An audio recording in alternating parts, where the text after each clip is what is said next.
ও স্বাভাবিকভাবে যখন এরকম করে হাঁটে আমি এই বাঁটুর বাঁটু যে ওর স্বাভাবিক হাঁটাতে আমার এনে ঘুরতে লাগে। আব্বা আমাকে বলে দিয়েছে হারাম শরীফে ভিড় হয়, একজন আরেকজনের পায়ের মধ্যে ঘুতা লাগে, একজন আরেকজনের কুনি দিয়ে ঘুতা লাগে, খবরদার পিছন দিকে তাকানো যাবে না। কেউ এখানে ইচ্ছা করে কষ্ট দেয় না, তুমি যদি পিছনে তাকাও তাহলে অপর ভাই কষ্ট পাবে। আমি এইটার উপর বিরাট আমলে আছি, যেভাবে হোক এই জায়গায় কারোকে কষ্ট দিব না, কষ্ট কারোটা দিলেও নিব না। কিন্তু আমি যখন তওয়াব করতেছি হঠাৎ করে একজন লোক দেখে খেলে আমার গালের মধ্যে আসে।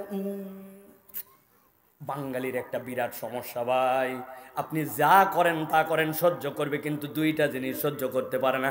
একটা হচ্ছে গালে থাপ্পড়, আর 2 নম্বর গেডি ধরা। গেডি ধরা বোঝেন তো ভাই? আপনার ঘাড় ধরছে কেউ মানে ইজ্জতে লেগে গেছে, ঠিক কিনা? বেটা তুই আমার পাছায় লাত্তি মার, কিন্তু গালে মারলি কেন? আরে কথা বলেন না কেন? আমিও নিয়ত করছি যতই লাগাক আমি তাকাবো না, কিন্তু কতক্ষণ সহ্য আর হয় না। শেষে চিন্তা করছি কিচ্ছু বলবো না, কিন্তু যেই লোকটা ঘুতা দেয় তার চেহারাটা তো অন্তত একটু দেখা দরকার। আস্তে করে ডান দিকে তাকাইছি, তাকায় দেখি কিরে লোক নাই, কিন্তু এত জোরে ঘুতাই।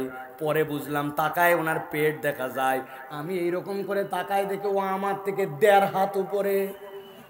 পরে খেয়াল করে দেখলাম এই লোক তো আমারে ঘুতাই ইচ্ছা করে মারে না, ও স্বাভাবিকভাবে যখন এরকম করে হাঁটে আমি এই বাঁটুর বাঁটু যে ওর স্বাভাবিক হাঁটাতে আমার এনে ঘুরতে লাগে।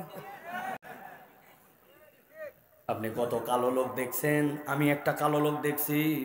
একবার দেখি খেলা হচ্ছে, খেলার মধ্যে দেখি হেলমেট পরে একজন আছে, কিন্তু দেখতেছি মাঝে মাঝে হেলমেটের ভিতরে আলো জ্বলে। কি রে, হেলমেটের ভিতর তো আলো জ্বলার কথা না। অনেকক্ষণ পর তাকায় দেখি ওয়েস্ট ইন্ডিজের প্লেয়ার।